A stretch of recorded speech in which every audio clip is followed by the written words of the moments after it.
story of a rich man. Once upon a time, there lived a man who wasted all his money and grew so poor that his only food was a few grains of corn, which he scratched like a fowl from out of a dust heap.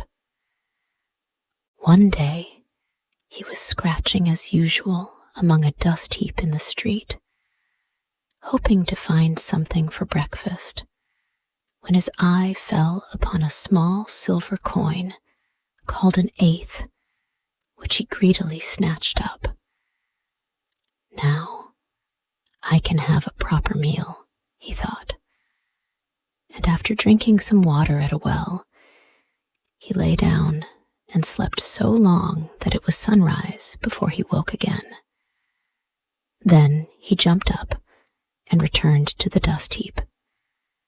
For who knows, he said to himself, whether I may not have some good luck again. As he was walking down the road, he saw a man coming towards him, carrying a cage made of twigs. "Hi, you fellow," called he. "What have you got inside there?" "Gazelles," replied the man. "Bring them here, for I should like to see them." As he spoke, some men who were standing by began to laugh, saying to the man with the cage, "You had better take care how you bargain with him, for he has nothing at all except what he picks up from a dust heap. And if he can't feed himself, will he be able to feed a gazelle?" But the man with the cage made answer, "Since I started from my home in the country, 50 people at the least have called me to show them my gazelles.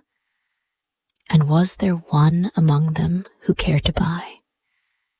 It is the custom for a trader in merchandise to be summoned hither and thither, and who knows where one may find a buyer." And he took up his cage and went towards the scratcher of dust heaps, and the men went with him. "What do you ask for your gazelles?" said the beggar. "Will you let me have one for an eighth?" And the man with the cage took out a gazelle and held it out, saying, "Take this one, master." And the beggar took it and carried it to the dust heap, where he scratched carefully till he found a few grains of corn, which he divided with his gazelle. This he did night and morning, till 5 days went by. Then, as he slept, the gazelle woke him, saying, "Master." And the man answered, "How is it that I see a wonder?" "What wonder?" asked the gazelle. "Why, that you, a gazelle, should be able to speak. For from the beginning, my father and mother, and all the people that are in the world, have never told me of a talking gazelle." "Never mind that," said the gazelle, "but listen to what I say. First, I took you for my master. Second, you gave for me all you had in the world. I cannot run away from you, but give me, I pray you, leave to go every morning and seek food for myself, and every evening I will come back to you. What you find in the dust heaps is not enough for both of us." "Go then," answered the master. And the gazelle went. When the sun had set, the gazelle came back, and the poor man was very glad, and they lay down and slept side by side. In the morning, it said to him, "I am going away to feed." And the man replied, "Go, my son."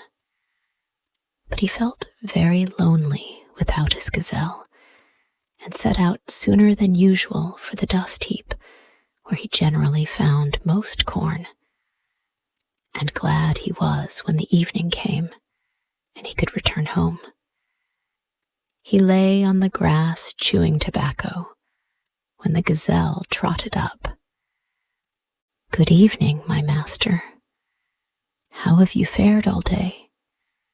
I have been resting in the shade in a place where there is sweet grass when I am hungry, and fresh water when I am thirsty, and a soft breeze to fan me in the heat. It is far away in the forest, and no one knows of it but me, and tomorrow I shall go again." So for 5 days the gazelle set off at daybreak for this cool spot. But on the 5th day, it came to a place where the grass was bitter, and it did not like it, and scratched, hoping to tear away the bad blades. But instead, it saw something lying in the earth, which turned out to be a diamond, very large and bright. "Oh ho," said the gazelle to itself, "perhaps now I can do something for my master, who bought me with all the money he had. But I must be careful, or they will say he has stolen it. I had better take it myself to some great rich man, and see what it will do for me." Directly the gazelle had come to this conclusion, it picked up the diamond in its mouth and went on and on and on through the forest, but found no place where a rich man was likely to dwell. For 2 more days it ran, from dawn to dark, till at last early one morning it caught sight of a large town, which gave it fresh courage. The people were standing about the streets doing their marketing, when the gazelle bounded past, the diamond flashing as it ran. They called after it, but it took no notice till it reached the palace, where the Sultan was sitting, enjoying the cool air. And the gazelle galloped up to him and laid the diamond at his feet. The Sultan looked first at the diamond and next at the gazelle. Then he ordered his attendants to bring cushions and a carpet, that the gazelle might rest itself after its long journey.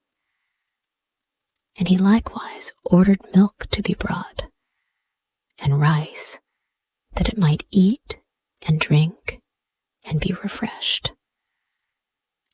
And when the gazelle was rested, the Sultan said to it, "Give me the news you have come with." And the gazelle answered, "I am come with this diamond, which is a pledge from my master, the Sultan Darai. He has heard you have a daughter, and sends you this small token, and begs you will give her to him to wife."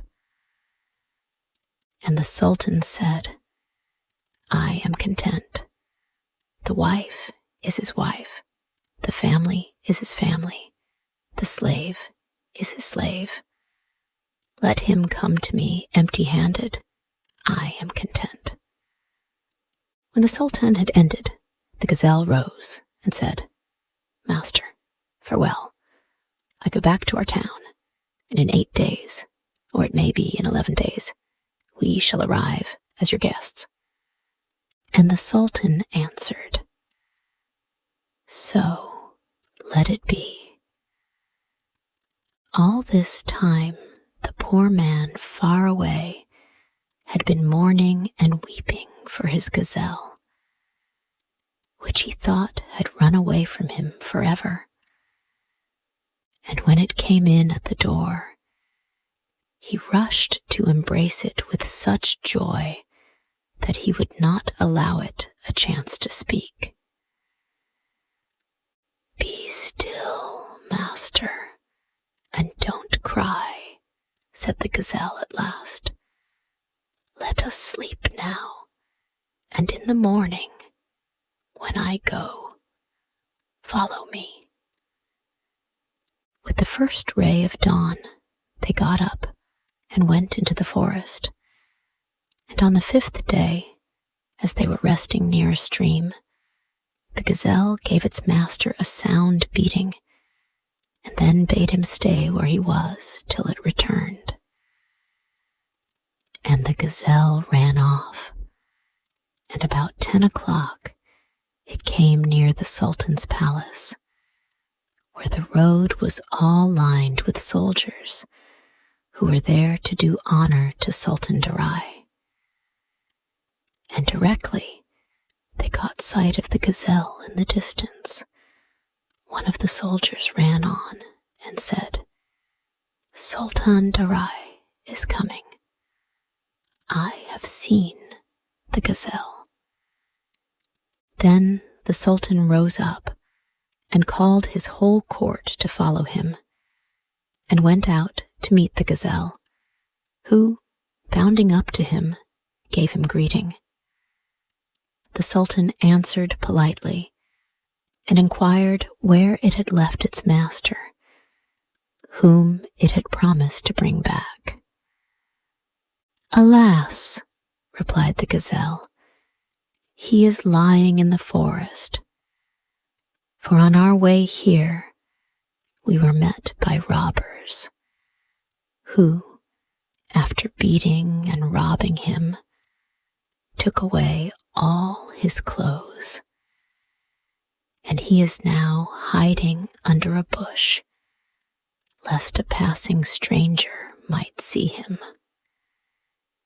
The Sultan, on hearing what had happened to his future son-in-law, turned his horse and rode to the palace, and bade a groom to harness the best horse in the stable, and order a woman slave to bring a bag of clothes, such as a man might want, out of the chest.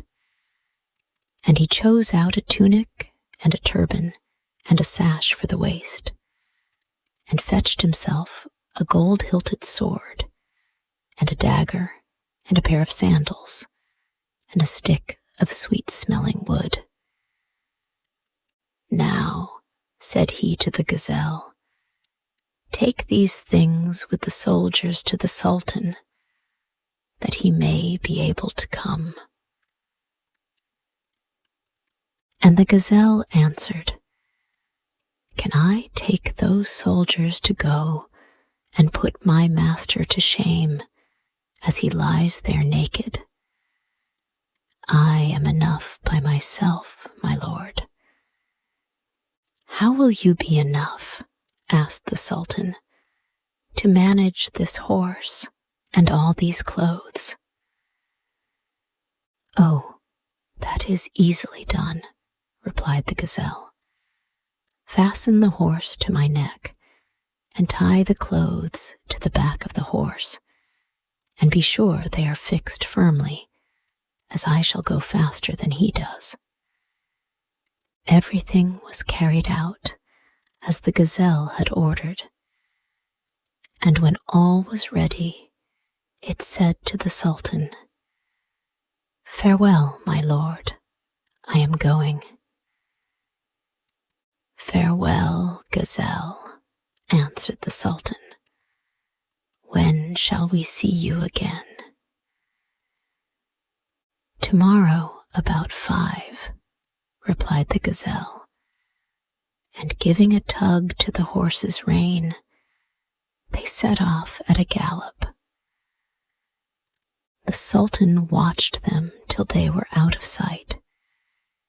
Then he said to his attendants, That gazelle comes from gentle hands, from the house of a sultan, and that is what makes it so different from other gazelles. And in the eyes of the sultan, the gazelle became a person of consequence. Meanwhile, the gazelle ran on till it came to the place where its master was seated, and his heart laughed when he saw the gazelle. And the gazelle said to him, "Get up, my master, and bathe in the stream." And when the man had bathed it, said again, "Now rub yourself well with earth, and rub your teeth well with sand to make them bright and shining." And when this was done, it said, "The sun has gone down behind the hills.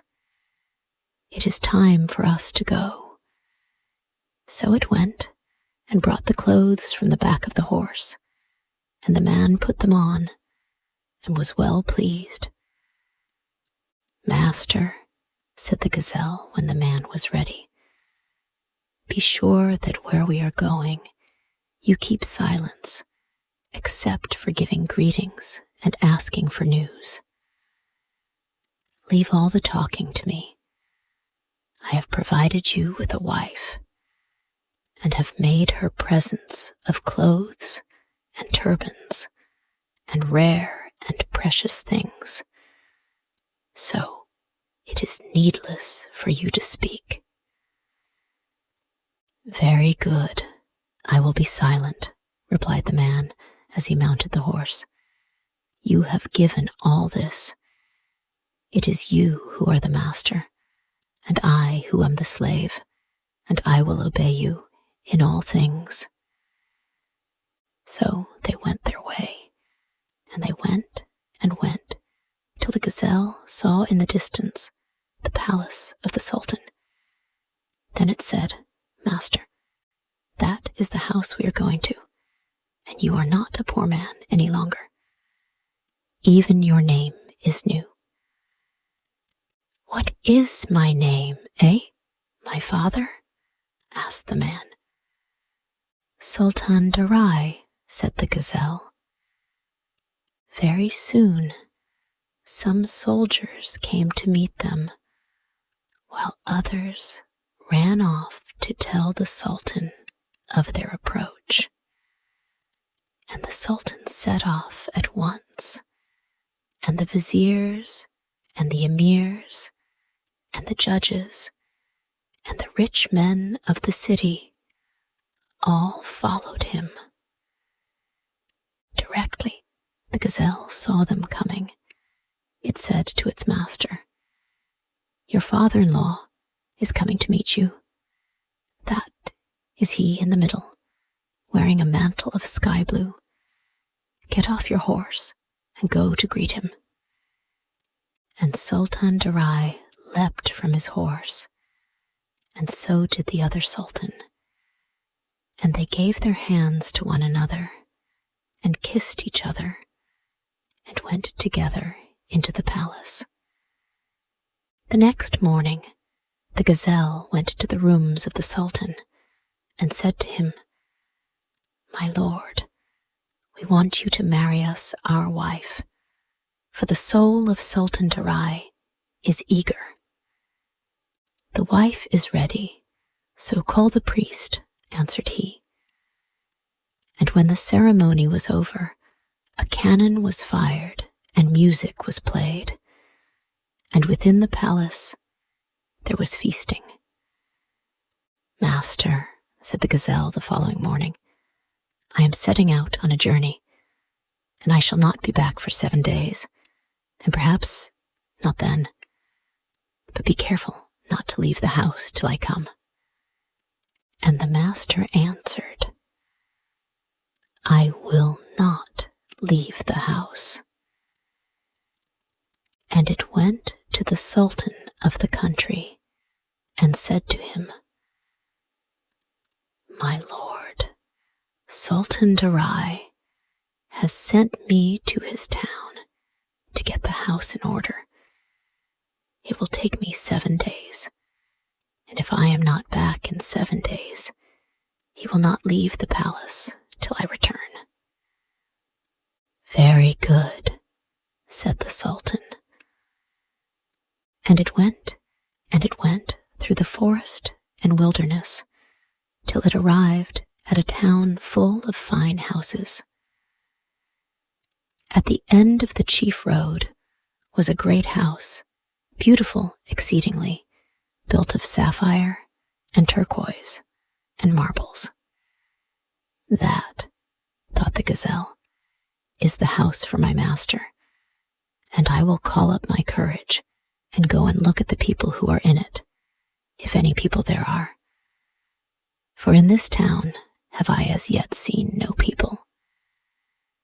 If I die, I die, and if I live, I live. Here can I think of no plan. So if anything is to kill me, it will kill me." Then it knocked twice at the door and cried, "Open." But no one answered. And it cried again, and a voice replied, "Who are you that are crying, 'Open'?" And the gazelle said, "It is I, great mistress, your grandchild." "If you are my grandchild," returned the voice, "go back whence you came. Don't come and die here and bring me to my death as well. Open, mistress, I entreat. I have something to say to you." "Grandchild," replied she, "I fear to put your life in danger, and my own too." "Oh, mistress, my life will not be lost, nor yours either. Open, I pray you." So she opened the door. "What is the news where you come from, my grandson?" asked she. "Great lady, where I come from, it is well, and with you, it is well. Ah, my son, here it is not well at all. If you seek a way to die, or if you have not yet seen death, then is today the day for you to know what dying is. If I am to know it, I shall know it," replied the gazelle. "But tell me, who is the lord of this house?" And she said, "Ah, father, in this house is much wealth, and much people, and much food, and many horses, and the lord of it all is an exceeding great and wonderful snake." "Oh," cried the gazelle when he heard this, "tell me how I can get at the snake to kill him." "My son," returned the old woman, "do not say words like these. You risk both our lives. He has put me here all by myself, and I have to cook his food. When the great snake is coming, there springs up a wind and blows the dust about. And this goes on till the great snake glides into the courtyard and calls for his dinner, which must always be ready for him in those big pots. He eats till he has had enough, and then drinks a whole tankful of water. After that he goes away. Every second day he comes, when the sun is over the house, and he has 7 heads. How then can you be a match for him, my son?" "Mind your own business, mother," answered the gazelle, "and don't mind other people's. Has this snake a sword?" He has a sword, and a sharp one too. It cuts like a dash of lightning." "Give it to me, mother," said the gazelle, and she unhooked the sword from the wall, as she was bidden.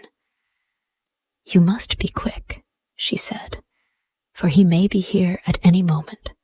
Hark! Is not that the wind rising? He has come." They were silent, but the old woman peeped from behind a curtain and saw the snake busy at the pots which she had placed ready for him in the courtyard. And after he had done eating and drinking, he came to the door.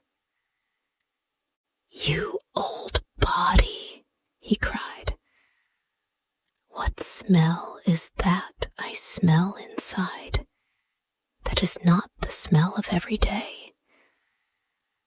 "Oh, master," answered she, "I am alone, as I always am. But today, after many days, I have sprinkled fresh scent all over me, and it is that which you smell. What else could it be, master?" All this time, the gazelle had been standing close to the door, holding the sword in one of its front paws. And as the snake put one of his heads through the hole that he had made so as to get in and out comfortably, it cut it off so clean that the snake really did not feel it. The second blow was not quite so straight, for the snake said to himself, "Who is that who is trying to scratch me?" and stretched out his third head to see. But no sooner was the neck through the hole than the head went rolling to join the rest. When 6 of his heads were gone, the snake lashed his tail with such fury that the gazelle and the old woman could not see each other for the dust he made. And the gazelle said to him, "You have climbed all sorts of trees, but this you can't climb." And as the 7th head came darting through it, went rolling to join the rest. Then the sword fell rattling on the ground, for the gazelle had fainted. The old woman shrieked with delight when she saw her enemy was dead, and ran to bring water to the gazelle, and fanned it, and put it where the wind could blow on it, till it grew better and gave a sneeze. And the heart of the old woman was glad, and she gave it more water, till by and by the gazelle got up.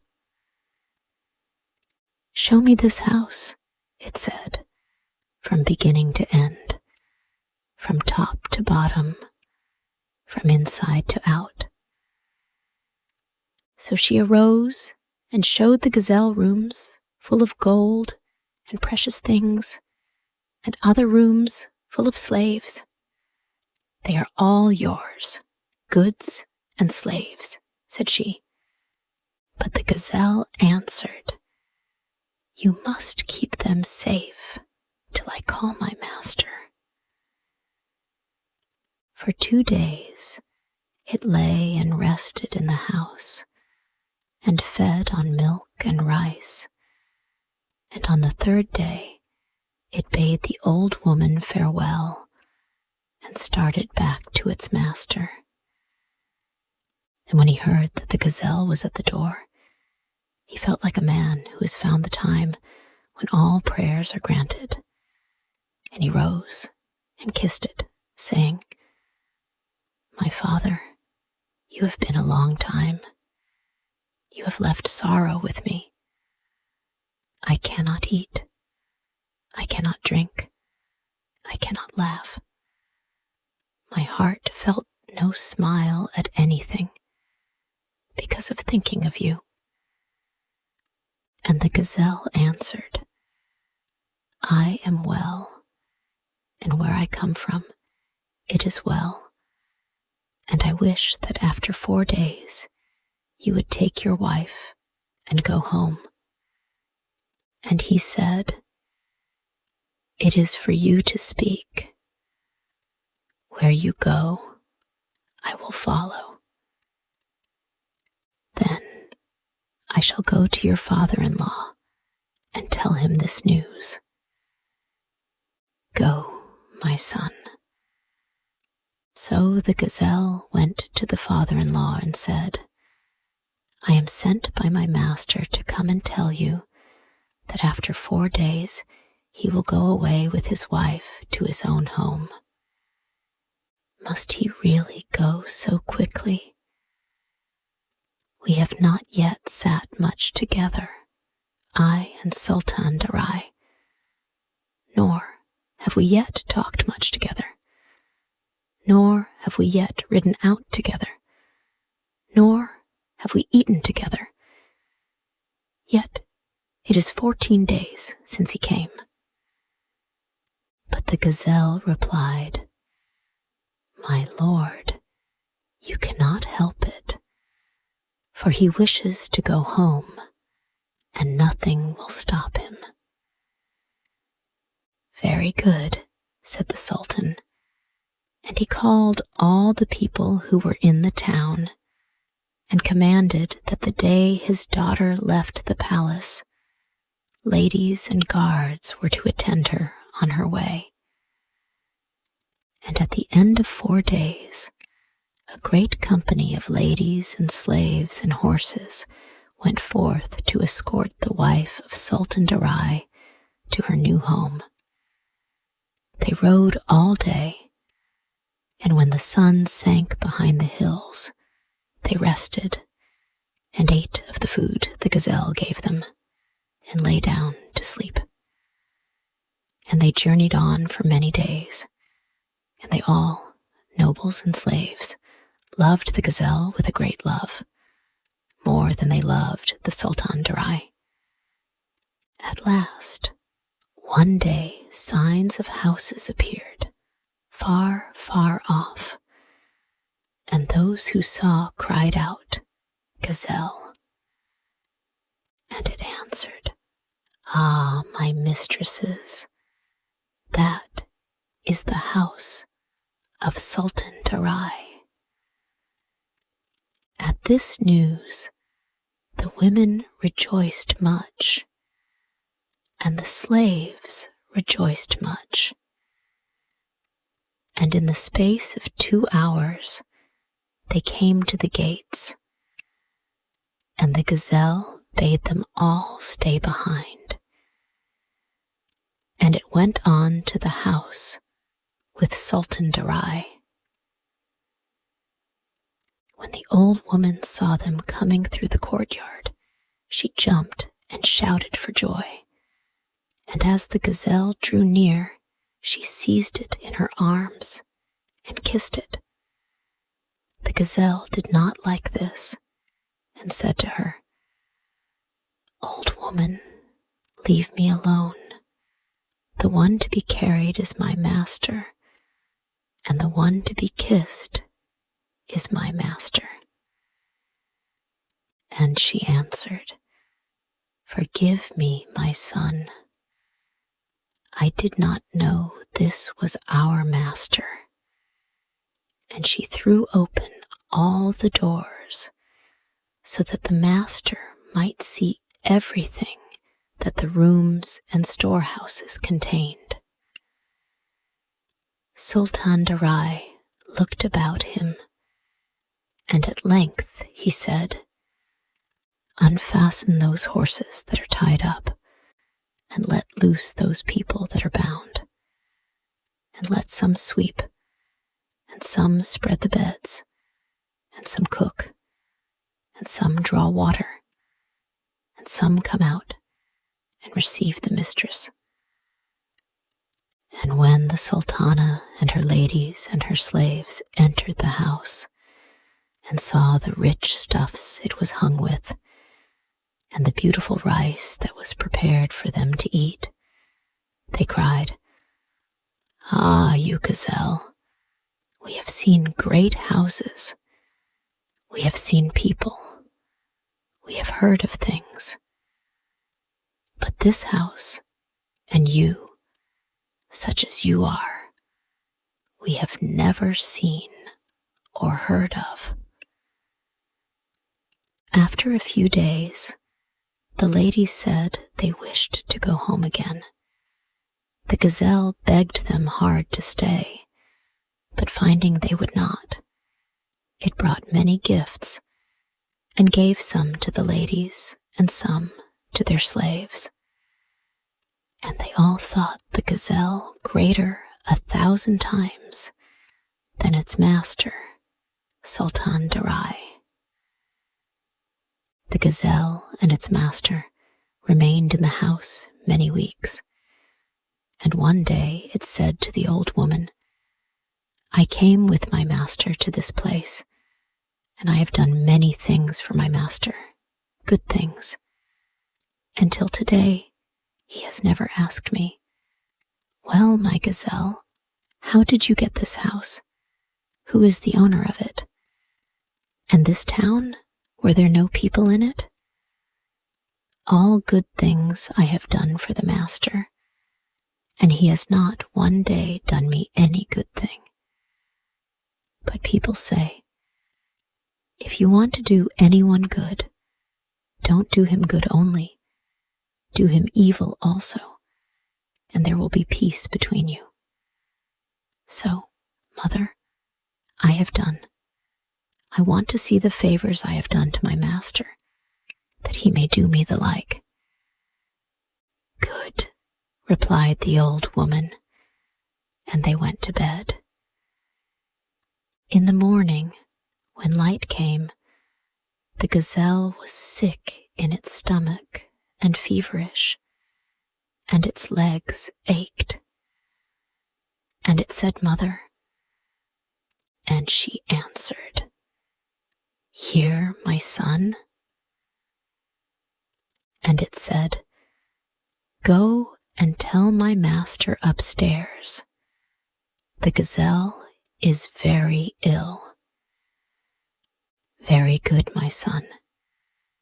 And if he should ask me what is the matter, what am I to say?" "Tell him all my body aches badly. I have no single part without pain." The old woman went upstairs, and she found the mistress and master sitting on a couch of marble spread with soft cushions, and they asked her, "Well, old woman, what do you want?" "To tell the master the gazelle is ill," said she. "What is the matter?" asked the wife. "All its body pains. There is no part without pain." "Well, what can I do? Make some gruel of red millet and give to it." But his wife stared and said, "Oh, master, do you tell her to make the gazelle gruel out of red millet, which a horse would not eat? Eh, master, that is not well." But he answered, "Oh, you are mad. Rice is only kept for people. Eh, master, this is not like a gazelle. It is the apple of your eye. If sand got into that, it would trouble you. My wife, your tongue is long." And he left the room. The old woman saw she had spoken vainly, and went back weeping to the gazelle. And when the gazelle saw her, it said, "Mother, what is it? And why do you cry? If it be good, give me the answer. And if it be bad, give me the answer." But still The old woman would not speak, and the gazelle prayed her to let it know the words of the master. At last she said, "I went upstairs and found the mistress and the master sitting on a couch, and he asked me what I wanted, and I told him that you, his slave, were ill." And his wife asked what was the matter, and I told her that there was not a part of your body without pain. And the master told me to take some red millet and make you gruel. But the mistress said, master, the gazelle is the apple of your eye. You have no child. This gazelle is like your child. So this gazelle is not one to be done evil to. This is a gazelle in form, but not a gazelle in heart.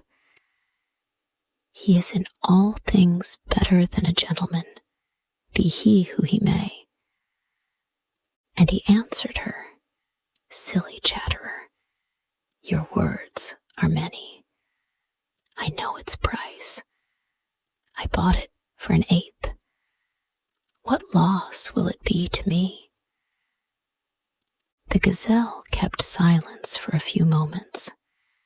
Then it said, "The elders said, 'One that does good like a mother,' and I have done him good, and I have got this that the elders said. But go up again to the master, and tell him the gazelle is very ill, and it has not drunk the gruel of red millet."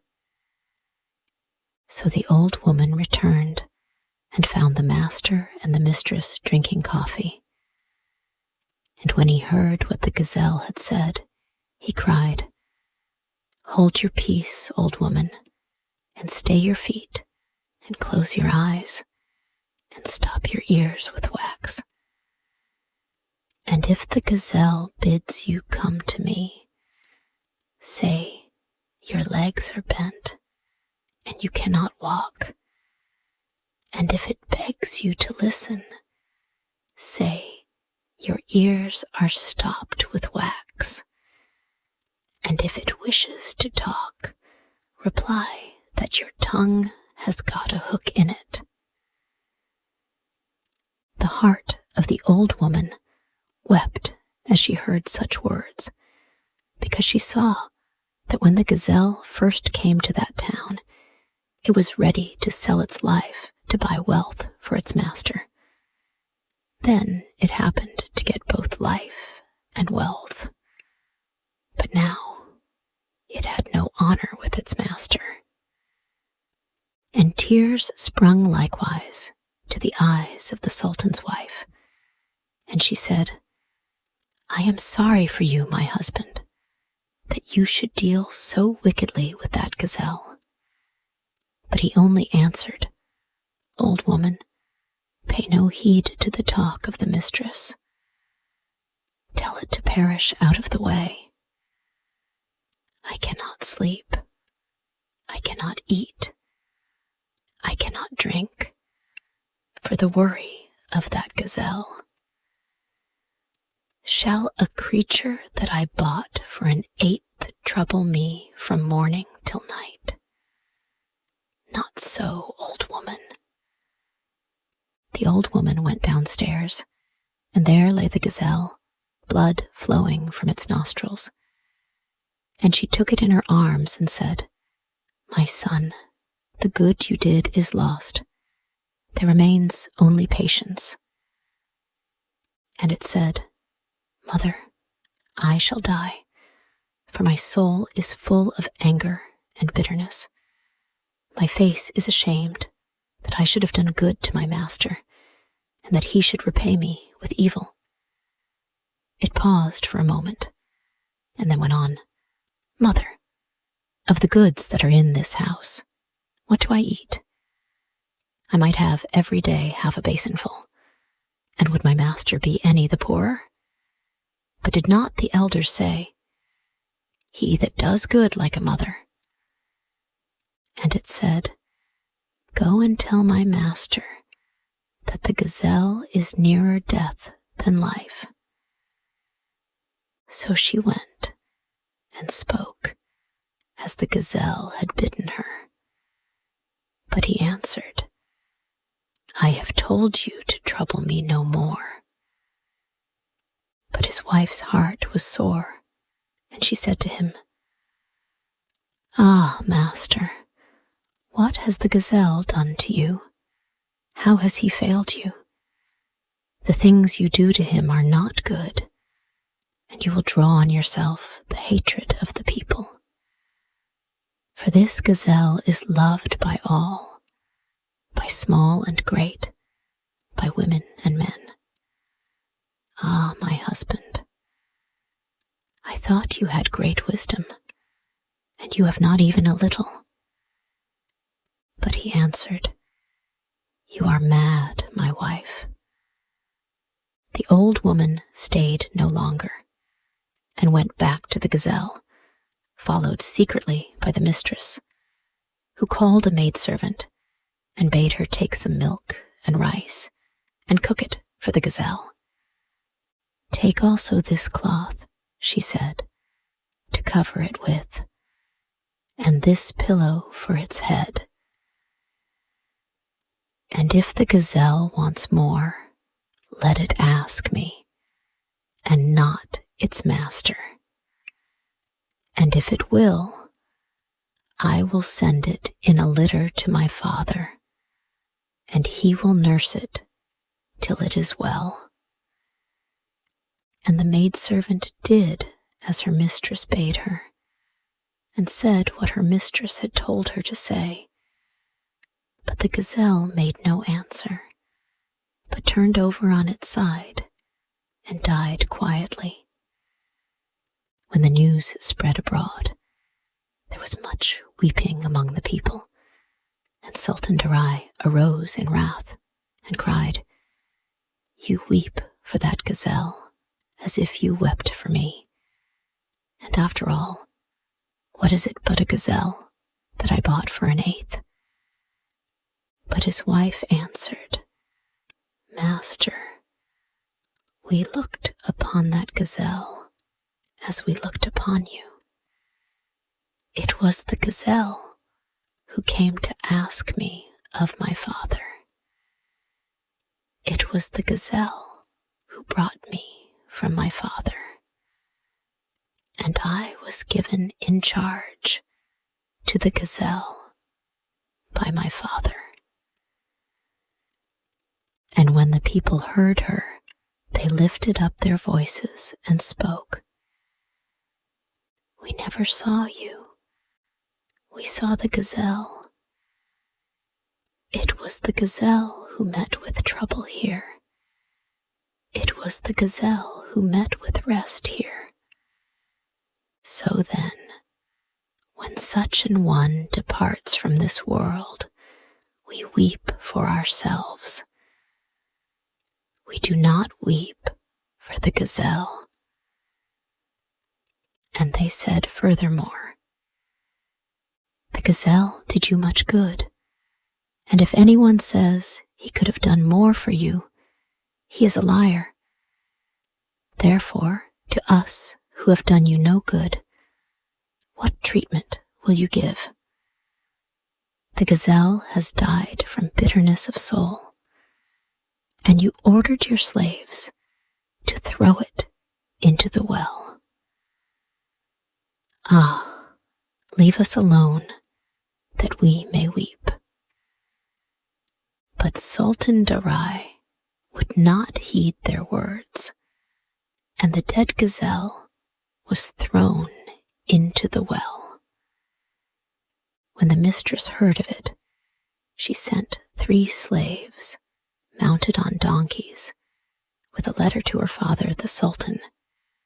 And when the Sultan had read the letter, he bowed his head and wept, like a man who had lost his mother. And he commanded horses to be saddled, and called the governor and the judges and all the rich men, and said, Come now with me, let us go and bury it. Night and day they traveled, till the Sultan came to the well where the gazelle had been thrown. And it was a large well, built round a rock, with room for many people. And the Sultan entered, and the judges and the rich men followed him. And when he saw the gazelle lying there, he wept afresh, and took it in his arms, and carried it away. When the 3 slaves went and told their mistress what the Sultan had done, and how all the people were weeping, she answered, "I too have eaten no food, neither have I drunk water, since the day the gazelle died. I have not spoken, and I have not laughed." The Sultan took the gazelle and buried it, and ordered the people to wear mourning for it. So there was great mourning throughout the city. Now, after the days of mourning were at an end, the wife was sleeping at her husband's side, and in her sleep she dreamed that she was once more in her father's house, and when she woke up, it was no dream. And the man dreamed that he was on the dust heap, scratching. And when he woke, behold, that also was no dream, but the truth.